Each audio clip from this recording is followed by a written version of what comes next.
I stood at the edge of the driveway with my suitcase cutting into the skin of my hand and the small box pressed tight against my ribs. The cab that had brought me from the bus station was already gone, swallowed by the curve of the narrow Pennsylvania road, leaving only the crunch of gravel settling back into silence. I had not been here in almost 20 years. 2 decades is enough time to change a person so deeply that the reflection in the mirror sometimes feels like a stranger.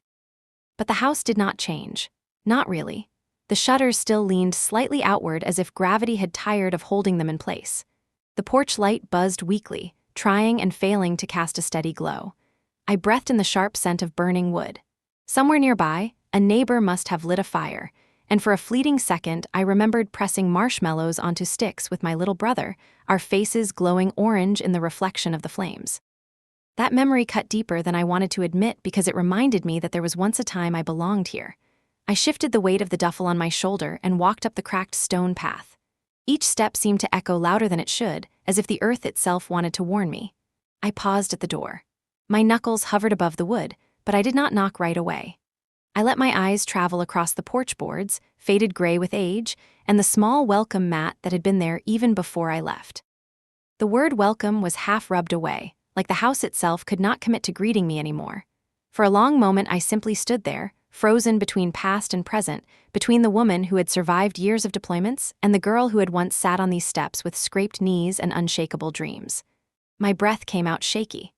I lifted my hand, ready to announce myself with the simplest sound of knuckles on wood, but before I touched the door, it opened. My brother filled the frame. He looked older, of course, the softness of his teenage years sharpened into the lines of a man in his 30s. His hair was trimmed short in the style of someone who worked in finance, neat and efficient. For a moment he just stared, as if he needed to confirm I was flesh and not memory. "Leela," he said finally. My name came out like a question. "Hey," I replied. "I thought I would surprise you." His eyes darted to the duffel and the box. "You should have called." I shrugged and lifted the box slightly, forcing a smile that felt thin and brittle. I figured I would bring my own welcome. Candles from my last base, a coin from the unit. I thought Mom might like these. Dad too. He hesitated before stepping aside. "They are in the kitchen." The air inside smelled of lemon cleaner and roasted meat, a scent that should have been comforting but instead felt clinical. Everything gleamed as though prepared for guests, but I was not one of them. The warmth I had imagined did not exist. Mom stood at the kitchen island slicing apples, her knife tapping rhythmically against the board. She did not look up right away, as though she had heard my footsteps but decided they were not worth acknowledging until the last possible second. Dad leaned near the coffee machine, his phone casting a blue glow over his face. They both looked up together. The silence that followed seemed to stretch for miles. "Hi," I said, my voice small in the space that once echoed with my laughter. Mom's eyes flicked over me quickly, landing on my uniform. Not dress blues, not ceremonial attire, just fatigues pressed as neatly as I could manage. Her expression barely moved. "You are here," she said flatly. "I wanted it to be a surprise," I answered. Dad set his mug down with deliberate calm. "Did you just get out?" "Last month," I said quietly. He nodded once, curt and final. "You did not bring much." "Where is the car?" My stomach dropped. The car, my Thunderbird. The machine I had rebuilt piece by piece with oil-stained fingers, the one I had driven back after my first assignment overseas. It had been freedom on wheels, a piece of myself that no one else could touch. "In the garage, right?" I asked, even though a pit was forming in my chest. Silence. Then Dad returned his gaze to the phone and said, "Sold it last year." I blinked, unable to process. "You sold my car." "We needed the space," he said without remorse. "You were not using it." "It was in my name," I whispered. "It was in the garage of our house," he countered, his tone final. The words cut deeper than I wanted to admit. My throat tightened, but I forced myself not to break. My eyes shifted to Mom. "You did not even tell me." She popped an apple slice into her mouth and shrugged, not looking at me. "We did not think it mattered. You were gone." Gone, like I had been erased with a stroke of their silence. My brother shifted uneasily near the staircase. "I did not know either," he said, almost apologetic. I turned away, eyes scanning the kitchen walls. Family photos filled the space. Smiling faces, birthdays, graduations, weddings. I searched for myself among them, but it was like playing hide-and-seek in a place where no one wanted you to be found. Then I saw it, a crooked frame half hidden behind the door, covered in dust. Me, at 19, in uniform with my hand raised during the oath ceremony. My expression had been tense, hopeful, full of conviction. That photo had once hung proudly in the living room. Now it was exiled to the shadows. I felt my chest tighten. I had dreamed of hugs, of coffee poured into my favorite mug, of someone saying they were proud. Instead, I stood there as a ghost who had wandered into the wrong story. Dad crossed his arms. "You chose this path, Leela, military life, discipline, independence." I straightened, jaw clenched. "I gave 20 years. "No one asked you to," he snapped. "You chose that over family. Maybe you should go back to the barracks where you belong." Words hit like a punch. The room blurred at the edges, my vision stinging with tears I refused to let fall. I opened my mouth, wanting to say "Mom," just one word, but it caught in my throat. The silence was suffocating. My brother looked down at the floor. Mom's knife kept tapping against the board, steady and detached. Dad lifted his mug again, already finished with the conversation. I turned toward the door, the box still clutched in my hand. The porch boards groaned under my weight as I stepped outside. The air hit me cold and sharp, the kind that clears your head but also makes your chest ache. Rain began to fall in hesitant drops, dotting my shoulders. I looked back once. The shutters, the windows, the porch where I had once sat with scraped knees and a heart full of dreams. It all looked the same, but it had never felt more foreign. I took a step away, then another, each one heavier than the last. And when the sky finally opened, pouring rain across the cracked driveway, I let it soak me through. The cold sting of it was more honest than anything I had just left behind. The rain quickened as I reached the end of the driveway. My boots sank slightly into the softened ground, and the drops slid down my cheeks like tears I refused to shed. I told myself it was only water, nothing more, but the sting behind my eyes betrayed me. I gripped the handle of my suitcase tighter and kept walking until the house was only a pale outline behind the curtain of rain. I stopped under the maple tree that still leaned awkwardly toward the street. I remembered climbing it once, my knees covered in dirt, my hands sticky with sap. That tree had been my fortress, my escape, the place where I could imagine a world larger than the one enclosed by these fences. Now its branches offered nothing but hollow shelter against a storm I could not outrun. I placed the box of souvenirs on the damp grass for a moment and opened it with stiff fingers. Inside were the candles I had made during quiet nights on base, their scents infused with lavender and pine, reminders of calm in the midst of chaos. There was the coin stamped with my unit's insignia, worn smooth by years of carrying it in my pocket during deployments. Each object was meant to be a bridge back to the people I had once called my own. Now they looked more like relics from a life no one here wanted to acknowledge. I closed the box carefully, pressing the lid down until it clicked. My throat ached. I wondered if I should leave it on the porch like an abandoned gift or carry it with me as proof that I had at least tried. In the end, I picked it up again. Some things are too personal to leave where they will not be valued. I pulled out my phone. The screen lit up against the dim evening sky. For a long time, I stared at the contacts list, scrolling past names I had not dialed in years. Friends from training, fellow soldiers who had long since scattered, numbers I was not even sure would work anymore. My thumb hovered over one particular contact, Marcus Hayes, a voice from another life, one of the few who had seen me as more than just a soldier. I locked the screen before I could press it. I was not ready to reach out. Not yet. Instead, I opened the Maps application and typed quickly, "Veteran resources near me." The list loaded with impersonal efficiency. Emergency shelter, transitional housing, aid offices. My chest tightened. The idea of going from my childhood home directly to a shelter felt like falling through two worlds in a single evening. But the alternative was worse. The alternative was going back inside that kitchen, standing under their gaze, and pretending that silence was love. I chose the shelter. As I walked toward the bus stop, the rain became heavier, drenching my jacket, my hair, the box clutched to my chest. My boots splashed through puddles, and each step felt like a march I had taken 1,000 times before. Different terrain, same loneliness. The bus arrived with a hiss of brakes. I climbed aboard, dripping water onto the aisle. The driver gave me a quick glance but said nothing. I slid into a seat near the back, pressing the box against the window. Outside, the world blurred into streaks of gray and gold as the streetlights fought the storm. I let my head rest against the cool glass and closed my eyes. Memories came uninvited. The barracks in Kabul, where I had written letters home that were never answered. The battlefield hospital in Iraq, where I had held the hand of a soldier who did not make it through the night. The countless moments when I had told myself that all the sacrifice would mean something when I came back. But here I was, coming back to nothing.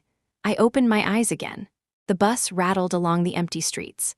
The people inside kept to themselves, each locked in their own quiet world. I envied them for their normalcy, for their simple routines that did not include the weight of being forgotten by the ones who should have remembered first. When the bus finally pulled up to the shelter, I stepped off into the drizzle.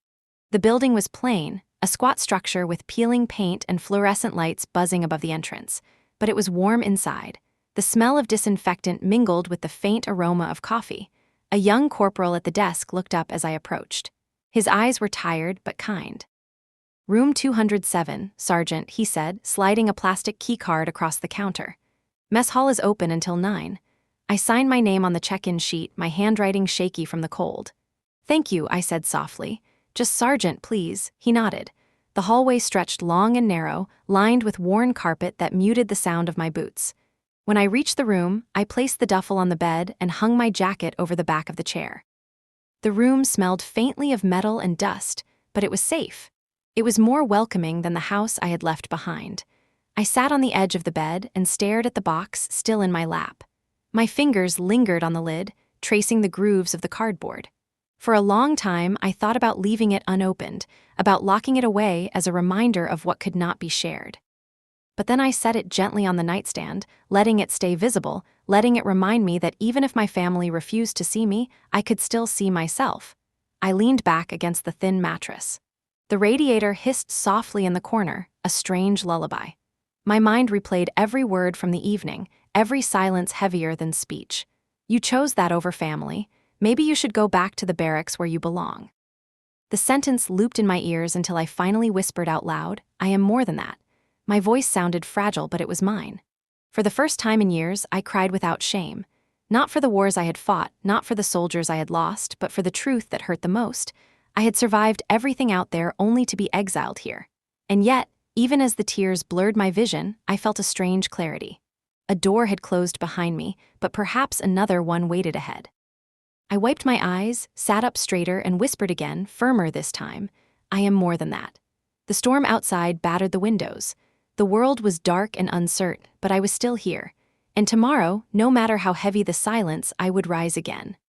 The following evening, after a restless night in the shelter and a morning spent trying to steady my breath, I found myself walking back toward the house. I had told myself I would not return so soon, that I needed time to let the sting fade, but the weight of unfinished words dragged me forward. Some things refused to stay buried. The front door opened before I knocked, as if they had been expecting me. My brother stood there again, his face guarded. "Dinner is ready," he said simply. He did not smile. He did not frown. He was just the messenger. I stepped inside.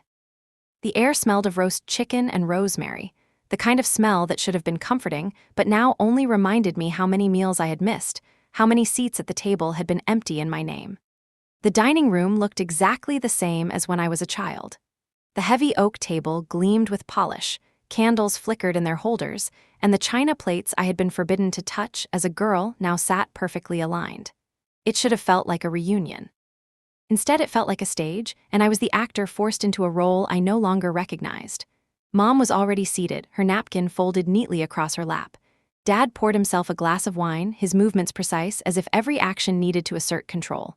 My brother pulled out a chair for me. I sat down slowly, placing my hands in my lap, careful not to let them tremble. No one spoke at first. The silence pressed against me like a second skin.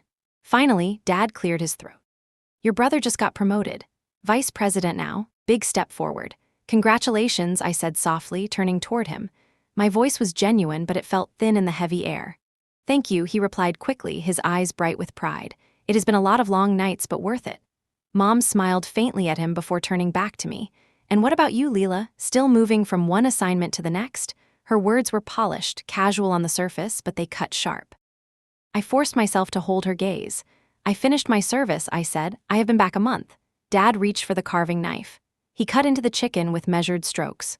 "Service is service," he said, "but real progress comes from building something lasting. Stability. A career that keeps you close to home." The knife sliced through the meat with a sound that made my stomach twist. I took a sip of water, my throat dry. I have built something, I wanted to say. I have held lives in my hands, made choices that shaped futures, carried weight that no desk job could ever equal. But I stayed silent. Instead, I looked at the walls again. More photographs. My brother at his graduation, my parents at an anniversary.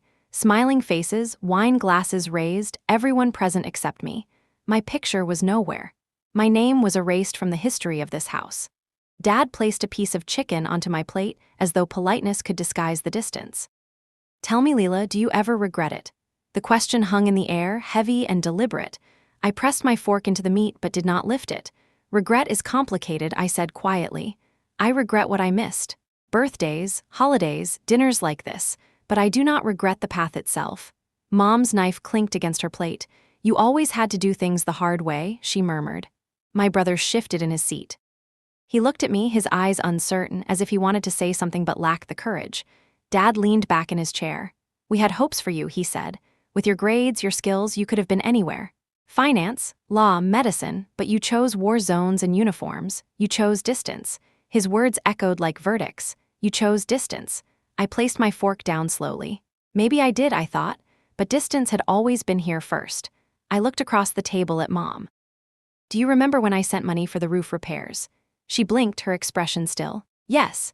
And when I covered bills while he was between jobs, I nodded toward my brother. Silence. It is not about that, Dad said quickly, his voice sharp. You always make it sound like we failed you. I shook my head. I never asked for medals from you. I just wanted you to see me. The words slipped out before I could stop them. They hung in the air like smoke, impossible to ignore. My brother set down his glass. I saw you, he said softly. I always did. For a moment our eyes met, and I recognized the boy who once shared marshmallows with me by the fire. But the moment passed. Dad refilled his glass. The conversation ended as abruptly as it had begun. I sat there, my plate untouched, my heart louder than the clink of cutlery. I realized then that this dinner was not meant to welcome me home. It was meant to remind me of the place they thought I should occupy. A seat, but never a voice. I folded my napkin neatly and placed it on the table. Thank you for dinner, I said. My voice was calm, but inside every word trembled. Mom looked at me, her eyes unreadable. Leaving already, I nodded. The chair scraped softly against the floor as I stood. For a heartbeat, no one moved, no one stopped me. As I walked to the door, my brother whispered something, almost too quiet to hear. I am sorry. I paused, but I did not turn back. Some words arrived too late. The night outside was colder than before. The stars hid behind a veil of clouds. I stepped into the darkness, the sound of the door closing behind me soft but final. I did not go far. I stood on the porch for a long time with my hand on the rail, breathing the night in slow, careful sips. The porch boards were cool through the soles of my boots. I tried to listen for something that would tell me what to do next. A dog barked somewhere down the block. A car turned a corner and faded away. The house behind me settled and clicked the way old houses do when they remember how long they have been standing. When I finally walked off the porch, I did not head straight to the sidewalk. I turned left and followed the narrow path that ran along the side of the house, the one where I used to sneak out with a book and a flashlight and pretend I was an explorer in some far country. The hedges brushed my sleeves.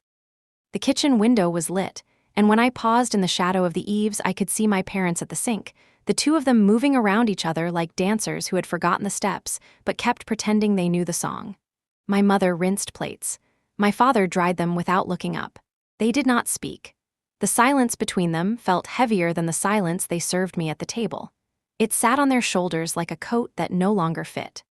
For a second, I wondered what they would say if they knew I was a few feet away watching them move through the ritual of an ordinary evening. Maybe they would say nothing at all. Maybe that was the point. I stepped back, careful not to scrape my boots against the brick. The path led to the backyard gate. The hinges squealed when I opened it. I winced at the sound as if I had spoken out loud. The yard looked smaller, the grass cut short, the swing set gone. My old tire swing had been taken down years ago. There was a bare circle on the tree branch where the rope had rubbed away the bark. I crossed to the shed. The door stuck halfway and then gave with a sigh. The smell of cut wood and motor oil rushed up from the dark. I found the pull string and it flickered once before the bulb settled into a low, steady glow. There were shovels lined up on hooks and a stack of storage boxes with neat labels. Spring decorations, camping gear, tools. The box labeled car parts was gone. I stood in the doorway and let the anger wash through me without moving. Only when it backed away did I step inside and run my hand over the old workbench. My father had taught me to sand and stain this wood when I was 12. He had said that if I could learn to respect the grain, I could learn to respect anything. I had believed him. I had followed his rules until the rules stopped making sense. On a low shelf near the end of the bench, I saw a small jar with my handwriting on the lid. It was a jar of screws and bolts I had collected while rebuilding the Thunderbird. I picked it up and shook it gently. I remembered every one of those screws. I remembered the feel of the wrench in my hand. I remembered the day I had turned the ignition and the engine had coughed once, then roared, and my father had laughed and clapped me on the shoulder. I held the jar to my chest for a moment and then set it down. When I came back out into the yard, the kitchen lights had gone dark. The dining room glowed instead, warm and golden. I stood in the shadows and watched my brother cross the room with 2 wine glasses. He sat down at the table and stared at the empty chair where I had been. He never touched the glass he had poured for me. He just sat there with both hands around his own and looked at the open door as if he expected me to reappear. I left before the ache could take root again. The gate clicked behind me. The hedge brushed my arm one last time like a farewell from a place that no longer knew my name. At the end of the block, the street opened onto the small park with the iron benches and the cracked fountain. I took the bench farthest from the streetlights and set my phone face down on the slats beside me. I did not want to see the time. I did not want to see any messages from numbers that had forgotten how to dial mine. I wanted to feel the night and let it pass through me the way wind passes through leaves. I sat there long enough for the crickets to reorder their chorus around me. A patrol car rolled by once and did not stop. The air smelled faintly of rain and cut grass. I thought about the dinner, the questions, the careful edge on every sentence. I replayed the exact moment the room had gone quiet when I said I just wanted you to see me. I had not planned to say it. The truth had slipped out of my mouth as easily as breath, and now that it was free, I could not take it back. My phone buzzed. I did not look at it. It buzzed again, a steady insistence against the bench slats. On the 3rd vibration, I turned it over, ready to ignore whatever name appeared on the screen. It was a message from my brother. "I am awake," he wrote. "Are you safe?" I stared at the words. They were small and ordinary, and they undid me. I typed that I was fine. He replied with a single sentence. I should have said more at dinner. Then there were 3 dots and nothing more. It was the kind of apology that hovered between thought and action. I put the phone away. I did not trust myself to cross the distance those dots implied. When I finally stood, my legs were stiff. I walked back toward the bus stop and watched the streetlights switch from amber to a pale pre-dawn gray. The first birds were already trying out their morning notes. The shelter took me in the way it had the night before, with warm air and humming lights and the quiet nod of the corporal at the desk. I climbed the stairs to room 207 and closed the door behind me. I should have slept. Instead, I made coffee in the small metal kettle and stood by the window while the radiator hissed and clanked. The window looked over the lot where a few cars sat damp with dew. A woman in sweats jogged past with a long, easy stride. A young private crossed the lot with a laundry bag balanced on his shoulder and a grin that said someone somewhere had texted him something worth smiling about. The ordinary life of a base woke up while I stood inside it and tried to remember how to do the same. A knock sounded lightly at my door. I hesitated, then opened it. The corporal from the desk held out a folded note. "A man dropped this for you, Ma AM. He said he did not want to wake you." I took the note and thanked him. The handwriting on the front was neat but familiar. Marcus Hayes. I held the paper without opening it for a full minute, feeling my pulse in my fingers, remembering the rhythm of working side by side with him through long nights where coffee tasted like courage and silence held instead of hurt. I unfolded the page. He had written only a few lines. "Leela, heard you were back. If you need a place to talk or not talk, call me. I am around. No questions, no demands. A hand offered without insisting that I take it." I set the note on the nightstand next to the box of candles and the unit coin. I made a promise to myself that I would not make decisions from a place of pain. Not anymore. I would move only when I could feel my feet under me. I did not call him. Not yet. I showered and dressed and braided my hair with the same precision I had used 1,000 times before. The motion steadied me. When I looked in the mirror, the woman looking back was tired but clear. I could work with clear. I went to the mess hall and ate slowly. The room clattered with trays and cutlery and the kind of morning chatter that sounds like home to those who know it. A man at the next table told a story about a dog that had stolen his boot and hidden it under a cot. A woman at the far table laughed so hard she snorted and then laughed harder at the snort. I let their sounds settle into me. I had been many things in my life, but in rooms like this I had always been seen. Not as decoration. Not as disappointment. Seen as part of the whole. After breakfast, I walked the perimeter road that looped the training field. The grass shone wet in the sun. Fresh recruits moved through drills in fits and starts. A sergeant called cadence with a voice that had been honed to carry across wind and doubt. The sound pulled me back to my first months in uniform, when every day was a test and every failure felt like a prophecy. I had stayed. I had learned the language of discipline until it became the language of trust. There was a small chapel tucked near two oaks. I pushed the door open and slipped inside. The air tasted like dust and candles and old prayers. I sat in the second pew, the same place I always chose because it was close enough to be present and far enough to be safe. I did not ask for answers. I asked for quiet, for the kind that settles rather than silences. I thought about the dinner. I thought about the jar of screws in the shed, and the empty circle on the tree branch, and the way my brother had typed, "Are you safe?" like it was the first thing that had truly mattered in years. I let the thoughts rise and pass like weather. When I came back out into the light, the sky had cleared to a calm blue. I returned to my room and propped the window open with a paperback. The breeze moved across the room and rustled the note from Marcus. I smiled without meaning to. I picked up my phone to send him a simple thank you. Before I could type, the screen lit with a new notification. An email had arrived from a sender I did not recognize at first. The address was a string of letters and numbers and a domain that made my heart stumble. I tapped it open. The message was short. The language was precise the way official language always is. It requested confirmation of my availability. It referenced a ceremony. It used phrases like national broadcast and presidential address. I read it once and then again. My hands went still on the phone. I could hear the radiator. I could hear the wind at the window. I could hear my pulse. I set the phone down carefully beside the note and the box and the small unit coin that had ridden in my pocket through years of dust and heat. I did not speak. I did not smile. I did not cry. I just stood there with the quiet humming through me, suddenly aware that the sound I had been waiting for all along was not applause and not apology. It was the click of a locked door in my chest beginning to open. I looked at the clock. I looked at the calendar taped to the inside of my locker door. I thought of the dinner table and the empty space where my photo should have hung. I thought of the swing that no longer swung and the jar of screws and the car that did not wait for me in the garage. Then I reached for the phone and typed a reply that was only a few words long. I confirmed what they needed. I kept my voice even. I signed my name. When I pressed send, the room did not change, and yet everything had shifted by a degree I could feel in my bones. The next step would not be taken in that house. It would not be taken for them. It would be taken for the girl who once sat under a maple tree with a flashlight and a book and believed that the world could still open if she kept reading. I closed the window and let the breeze die. I put the note from Marcus in my pocket. I tucked the coin back where it had always belonged. I straightened the box on the nightstand and turned out the light. There are nights when you sleep because you are tired, and there are nights when you sleep because morning must arrive for the story to move. I lay down and watched the shadows of the blinds shift on the ceiling. The bass quieted around me. Somewhere a door closed and opened again. Footsteps passed and receded. I breathed in, I breathed out. Across town, a dining room stood empty with a single untouched glass of wine. In room 207, I waited for the sun.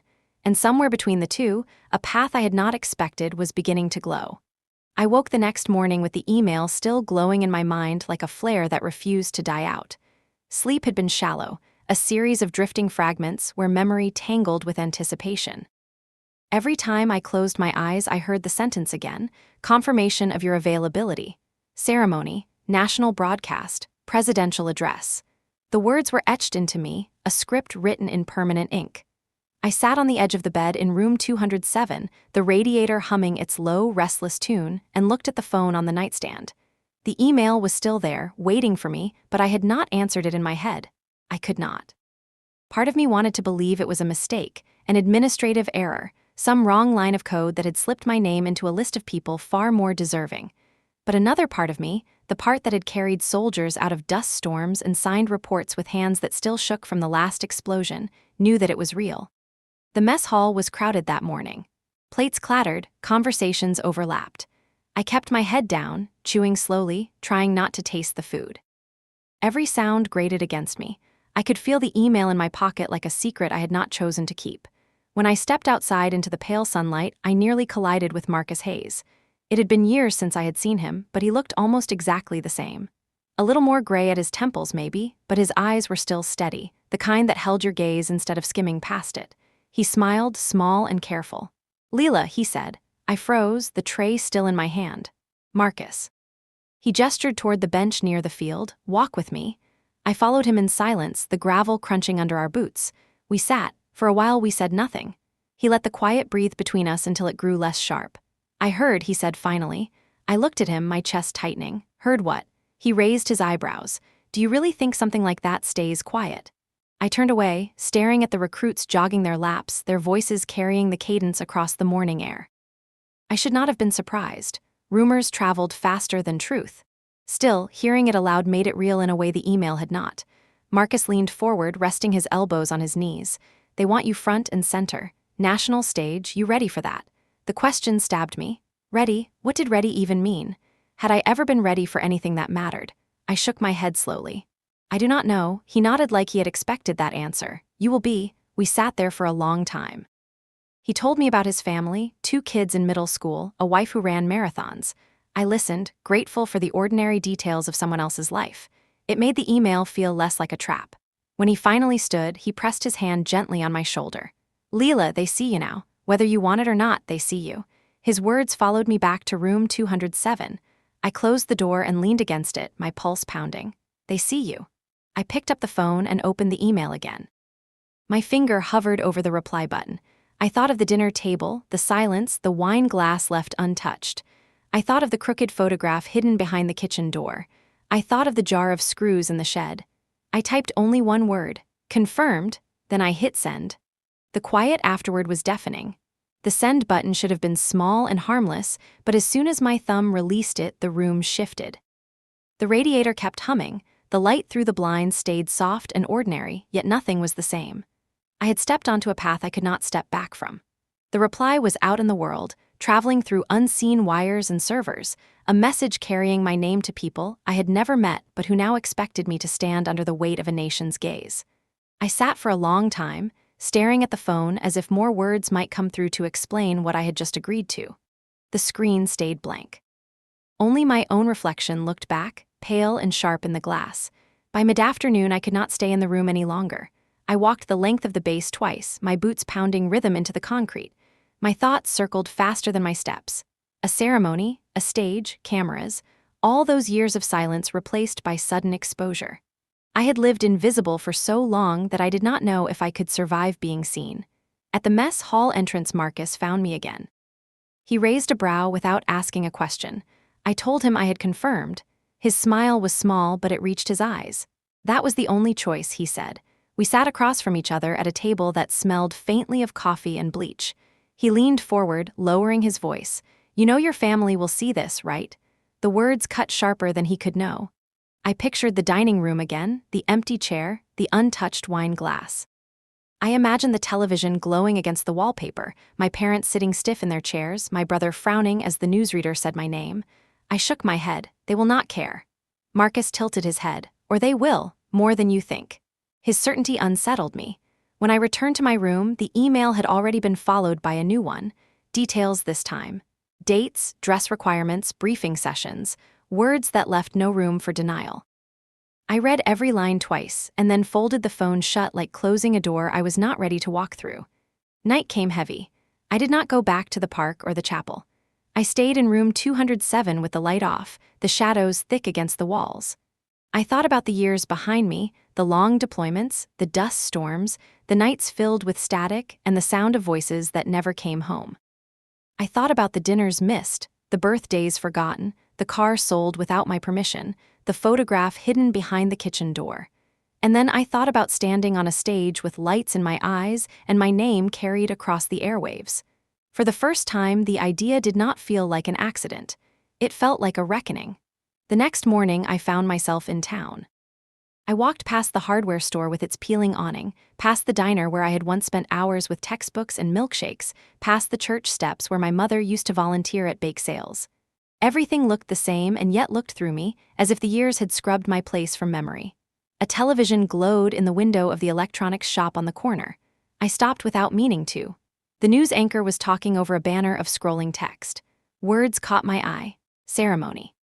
Heroes honored, national broadcast. And then my name appeared, white against the blue background. Leela Marsh. I could not move. The street carried on around me, cars passing, people walking, the sound of a delivery truck grinding its gears, but I stood frozen, staring at letters that no longer belonged only to me.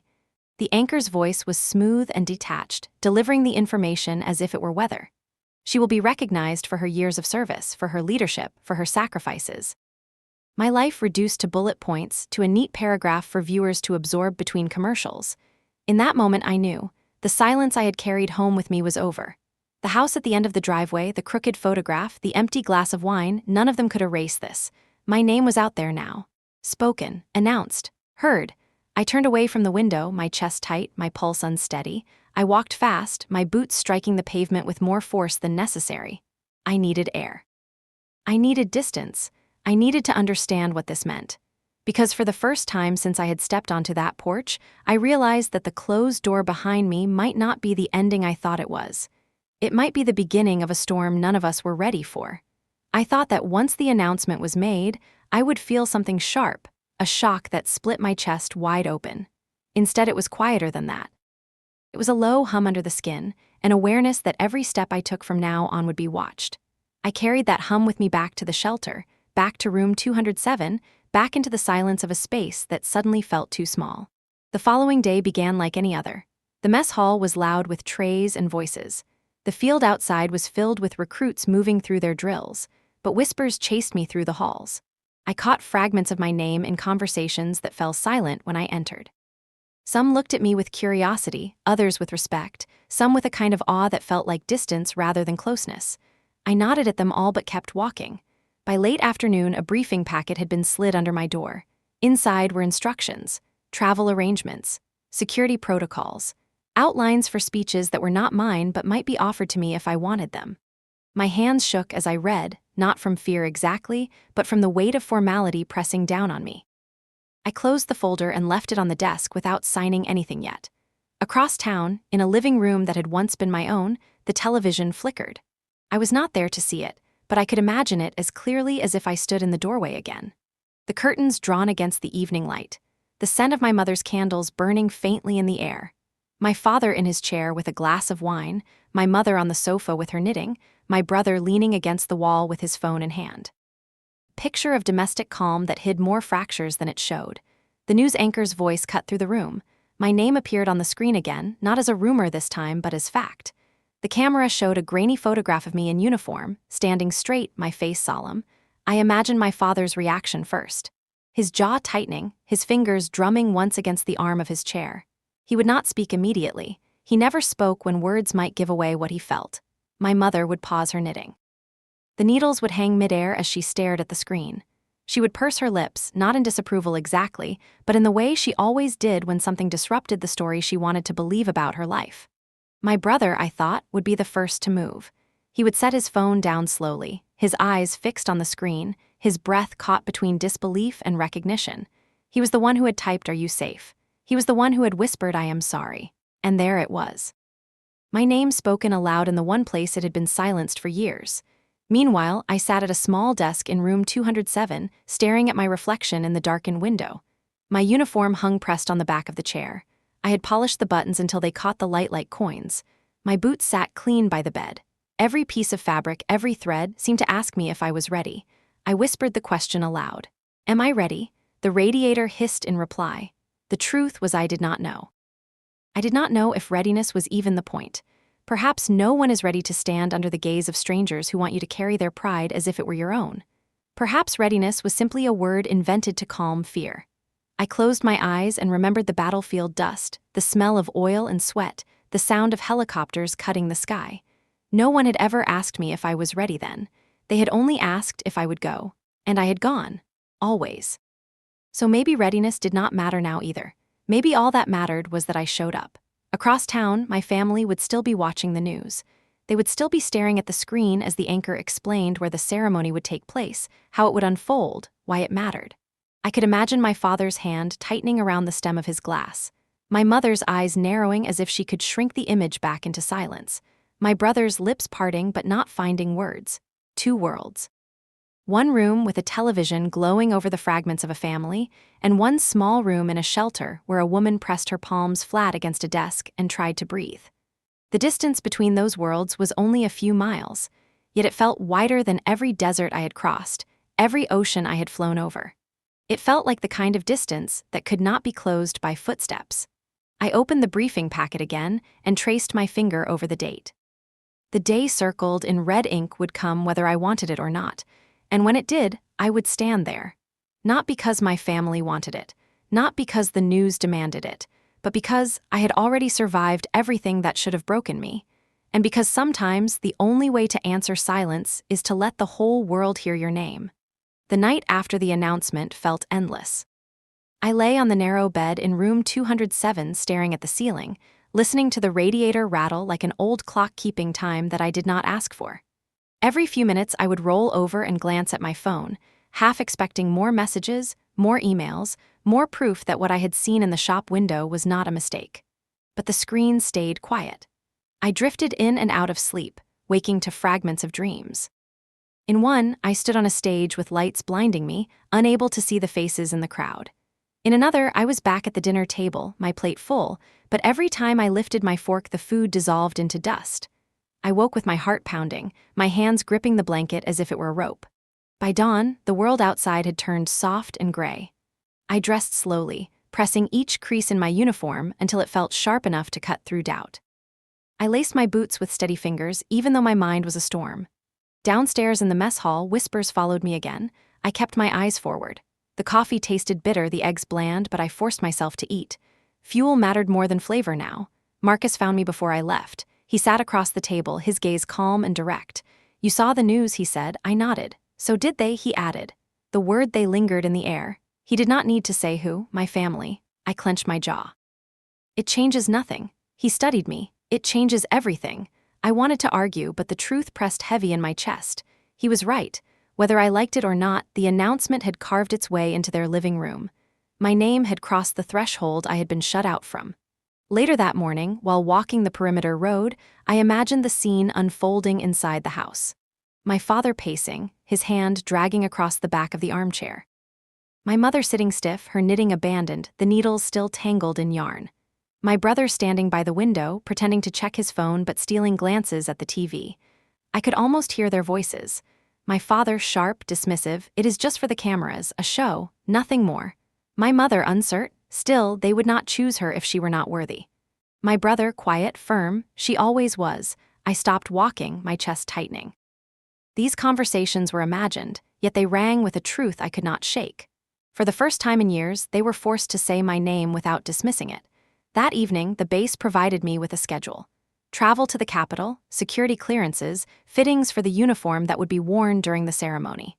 I held the papers in my hand and felt the weight of inevitability. Back in my room, I placed the schedule on the nightstand beside the unit coin and the folded note from Marcus. The objects lined up like small anchors, reminders of different parts of my life pulling me in different directions. Across town, I knew the television would still be glowing. The story would run again on the evening news, my photograph framed beside the anchor's perfect smile. My family would not be able to avoid it, no matter how quickly they reached for the remote. Two worlds. Their living room, filled with silence that cracked each time my name was spoken, and my small room, filled with the hum of the radiator and the steady breath of a woman who refused to disappear. I sat on the edge of the bed, my hands folded in my lap, and whispered the truth aloud to the empty air. "This time, they cannot erase me." The words echoed back, soft but unbroken. And for the first time since stepping onto that porch, I believed them. The days that followed moved like a slow march. Every morning I woke before the alarm, staring at the ceiling of room 207, my mind already rehearsing the steps I would have to take. The briefing schedule left no room for hesitation. Transport to the capital, final fittings, security clearances, a rehearsal of the ceremony. I followed each instruction with the precision I had been trained to carry. Yet beneath the surface, something restless stirred, a current that pulled at me no matter how tightly I held the reins. On the morning of departure, Marcus found me by the gate. He looked me over, from the crease in my uniform to the shine of my boots, and gave a slow nod. "You are ready," he said. I opened my mouth to argue, to tell him that ready was a word I had stopped believing in, but the protest caught in my throat. Instead, I lifted my chin and stepped onto the bus. The ride to the capital was long, the landscape sliding past the windows in muted shades of autumn. Fields stretched flat and endless, barns stood silent against the horizon, small towns blinked past like forgotten photographs. I pressed my forehead to the cool glass and watched it all blur. My reflection wavered in the window, the face of a woman who had spent years learning how to disappear now preparing to stand before the eyes of strangers. When the city finally rose from the distance, its skyline sharp against the pale sky, my chest tightened. The bus wound through streets crowded with traffic, horns blaring, people rushing across crosswalks with coffees in hand. Life here moved too fast, too loud. I clutched the folder on my lap tighter, grounding myself in its weight. The hotel assigned to us was grander than anything I had expected. Marble floors gleamed under chandeliers, mirrors lined the hallways, the air carried the faint scent of polished wood and expensive cologne. My room overlooked the city, skyscrapers reflecting the fading sun in sheets of gold. I stood at the window for a long time, staring at the world that would soon stare back at me. The day of the ceremony arrived with a sky so clear it felt unnatural. The morning sun spilled across the city, lighting every glass tower until the streets below shimmered. I dressed slowly, pulling on the uniform piece by piece, feeling the weight of each button, each thread. The fabric was heavier than I remembered, as though it carried not only my years but the expectations of those who would watch.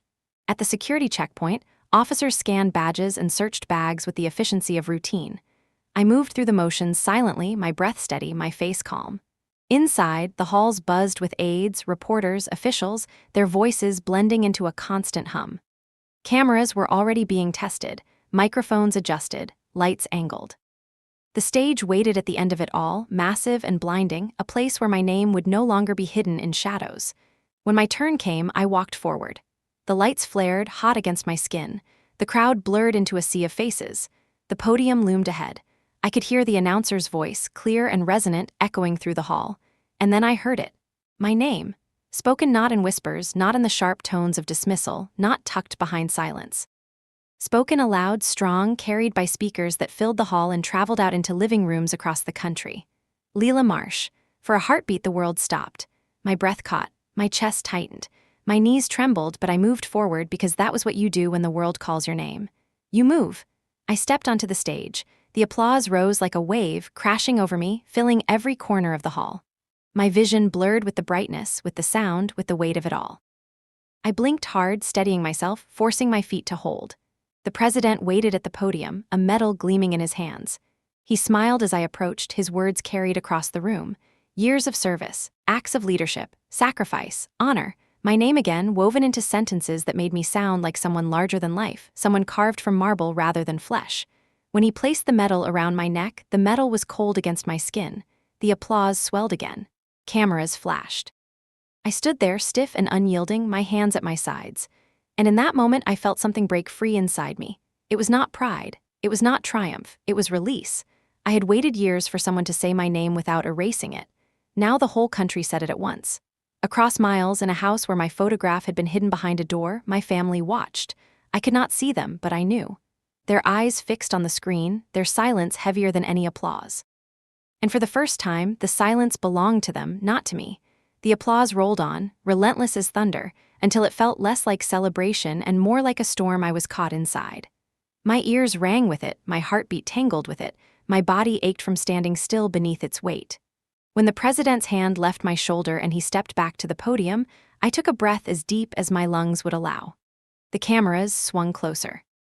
Their lenses gleamed like watchful eyes, capturing every twitch of my face, every flicker of emotion. I kept my expression steady, but inside I was unraveling. I did not think of the medals or the speeches. I thought of the crooked photograph hidden behind the kitchen door. I thought of the jar of screws in the shed, the swing that no longer swung, the empty glass of wine at the table where I had sat like a stranger. Now here I stood, center stage, my name spoken aloud in a hall filled with thousands and in living rooms across the country. The announcer's voice faded into the background as more names were called, other soldiers stepping forward to receive their honors. I clapped for them, my palms sharp against each other, because I knew what it cost to stand here. Every medal gleamed with sacrifice. Every smile was laced with ghosts.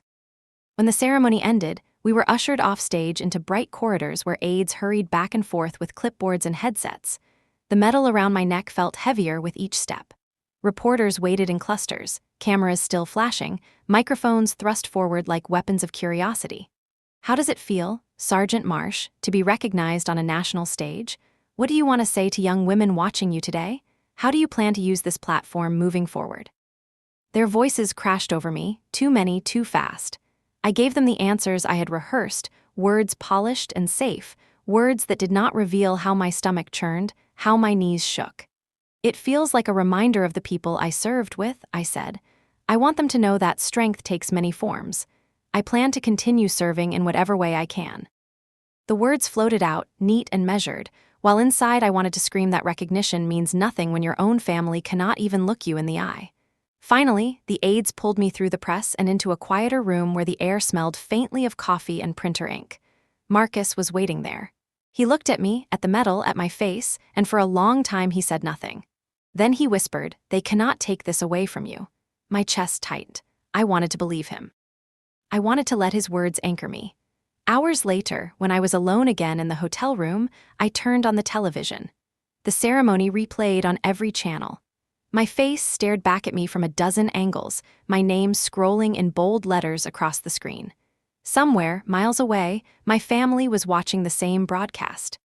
I pictured them frozen in their seats, my father gripping his glass too tightly, my mother with her lips pressed thin, my brother's hands shaking just enough to make him set his phone down. For once, the silence was not mine to carry. The country had spoken my name. The nation had clapped for me. The stage had lit me up, not as an afterthought, not as a shadow, but as a woman whose years could no longer be erased. In the quiet of that hotel room, I sat on the edge of the bed, the metal cool against my chest, and I let myself cry. Not for the recognition, not for the cameras, not for the world. I cried for the girl who had once stood on the porch, suitcase in hand, box of souvenirs pressed to her chest, waiting for a door to open. She would never have believed that one day the whole world would know her name. The morning after the ceremony, the medal still rested on the nightstand beside the untouched coffee cup. Sunlight spilled across the hotel carpet, highlighting the grooves in the fabric like veins. I sat on the edge of the bed, my hands folded tightly in my lap, staring at the medal as if it were both proof and burden. The weight of the previous night still pressed against my chest. The phone had not stopped buzzing. Messages poured in from strangers, from old comrades, from journalists hungry for a quote. Congratulatory notes scrolled endlessly, names I had not seen in years suddenly reappearing as if recognition had opened a door for them too. But beneath the flood of words, one message pulsed louder than all the rest. It was from my brother. "We need to see you. Tonight." I stared at the screen until the letters blurred. My hand trembled, not from fear of combat or cameras, but from the ache of expectation I had sworn to bury. They had watched me. They had seen the world applaud. Now they wanted to claim a piece of it. By evening, I found myself standing once more in front of the house I had walked away from. The porch light glowed dim, the shutters leaned tired against the walls, the hedges whispered in the night breeze. My suitcase was not with me this time. Only my hands, empty except for the phone in my pocket. When my brother opened the door, his eyes searched mine with something raw, something unsteady. He stepped aside without a word, and I walked into the house that had raised me yet never welcomed me back. The dining table was set again. Candles flickered low, casting shadows across the walls. My father sat at the head of the table, his hands folded tight, his jaw clenched. My mother sat opposite, her knitting forgotten beside her plate. Both looked older than I remembered, as if the years had carved lines not of time but of silence. I sat slowly, my chair scraping softly against the floor. No one spoke at first. The air carried the faint scent of apples and cinnamon, the kind of comfort that now felt almost cruel. Finally, my brother broke the silence. "I watched the broadcast," he said. His voice wavered. "You looked strong." I gave a small nod. "Thank you." My father shifted in his chair. His eyes locked onto mine, unblinking. "I did not expect to say this, but I am proud of you." The words fell between us like stones into water, heavy, slow, late. My throat tightened. Proud. The word I had waited decades to hear, arriving now only because the world had already said it first. My mother leaned forward. Her hands shook slightly as she reached across the table. "I should have defended you, Leela. I should have spoken louder. I was afraid." Her confession pierced sharper than accusation. I stared at her trembling hands but did not take them. My chest burned with the weight of all the years she had stayed silent. My brother swallowed hard. "I spent so long trying to live up to them," he whispered. "I did not tell you then, but I always admired you. You left, you fought, you came back. I stayed, I obeyed, and I never felt like it was enough. For a moment the table blurred, their faces swimming through tears I refused to let fall. The words I had once begged for were here, spilling out too late. They reached for me with apologies, with confessions, with promises that sounded hollow because absence had already written the truth. I straightened slowly, my hands steady now.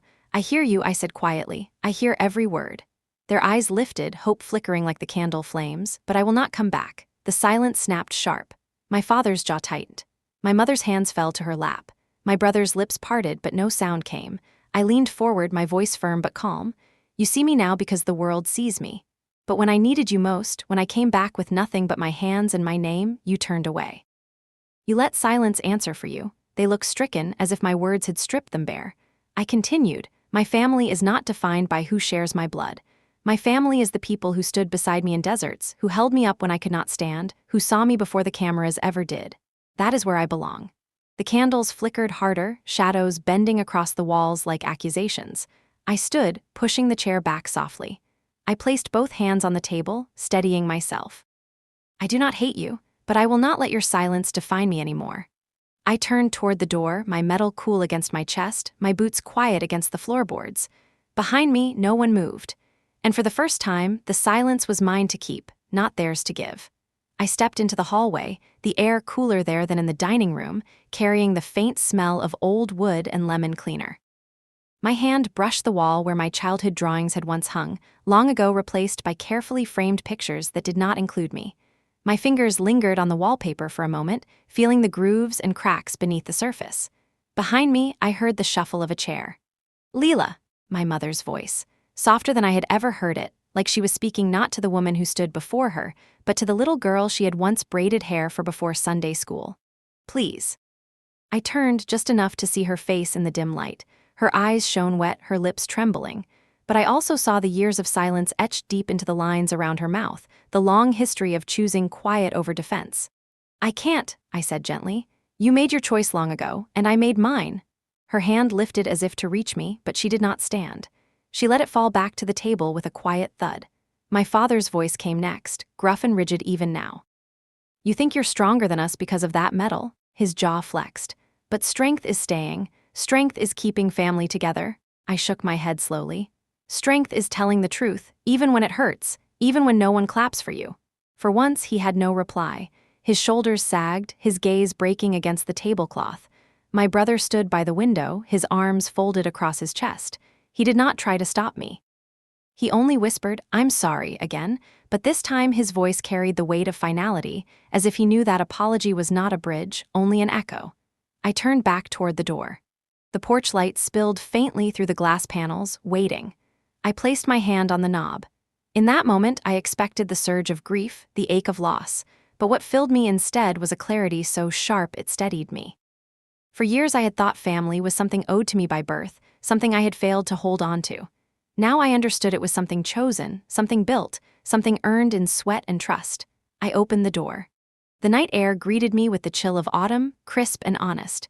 Leaves skittered across the porch, carried by a wind that felt more like an embrace than anything I had just left behind. I stepped outside. The door closed behind me with a soft click. Not a slam, not a shout, not a finality carved in anger. Just a quiet sound like the ending of a chapter that no longer needed more words. I walked down the steps and onto the path, the same cracked stones I had once run across with bare feet. Each step now felt different, not heavy with exile but steady with choice.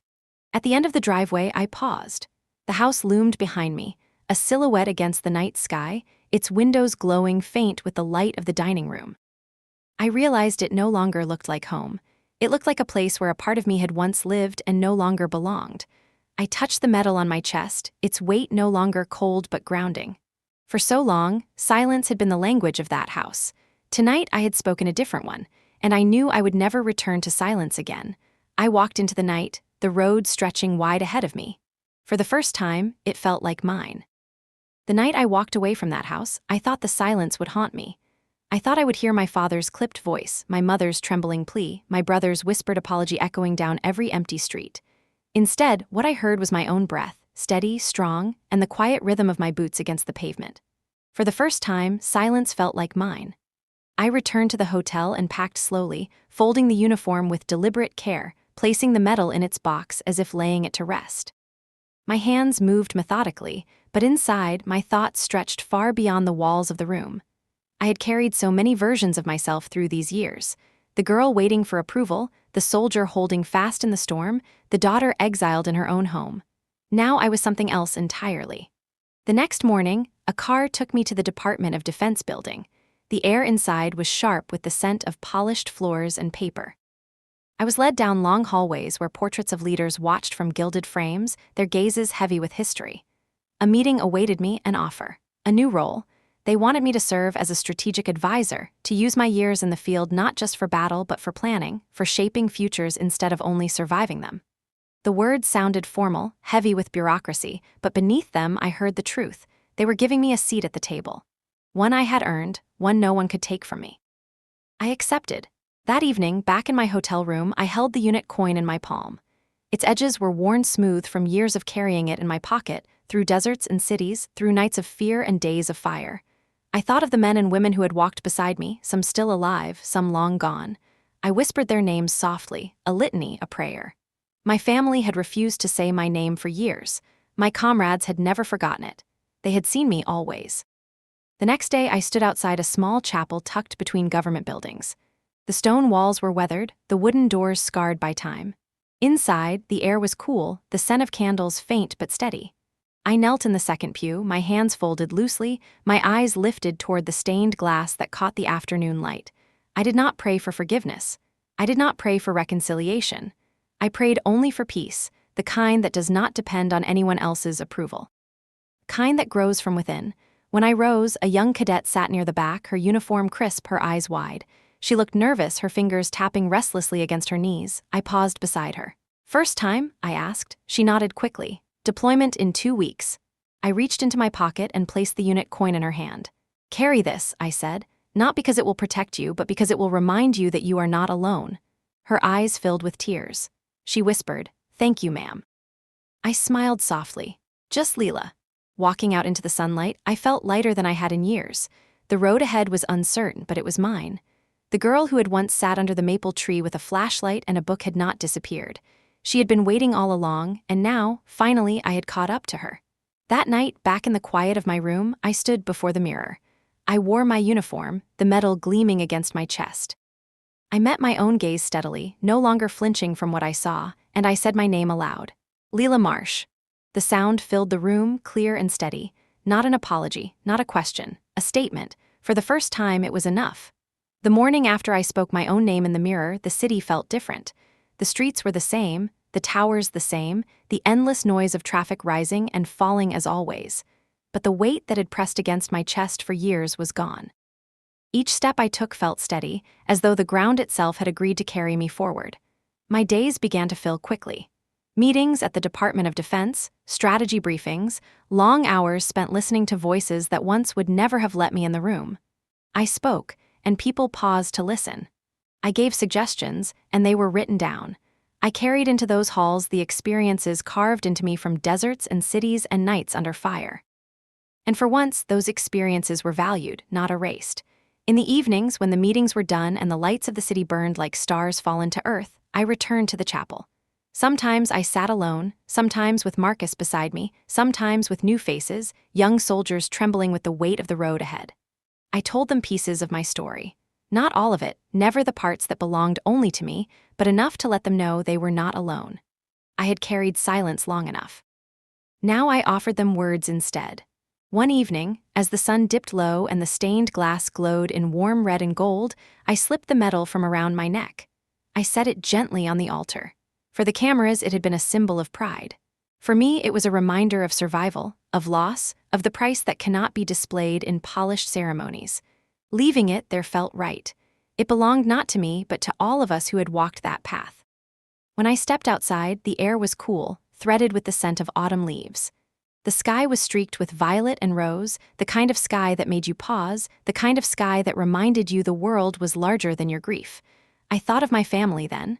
I did not hate them. I did not carry their silence like a wound anymore. It was simply part of the story, a chapter already written.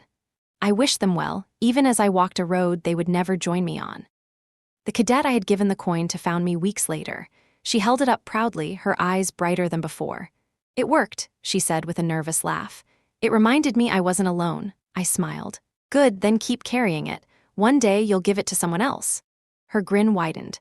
In that moment, I saw the beginning of a chain that would stretch far beyond me, far beyond anything I could measure. That night, back in my apartment overlooking the city, I stood by the window. The skyline shimmered with light. I pressed my hand to the glass and felt the hum of life vibrating through the streets below. I closed my eyes and listened. Not for silence, not for approval, but for the steady beat inside my chest. My own rhythm, my own proof. I whispered my name again, softer this time but no less certain. Leela Marsh. The words did not echo. They did not need to. They belonged to me. And in that moment, with the city glowing and the future wide before me, I understood the truth I had chased all my life. Home was never a place. Home was this: the strength to stand, the courage to choose, the light that no silence could ever extinguish.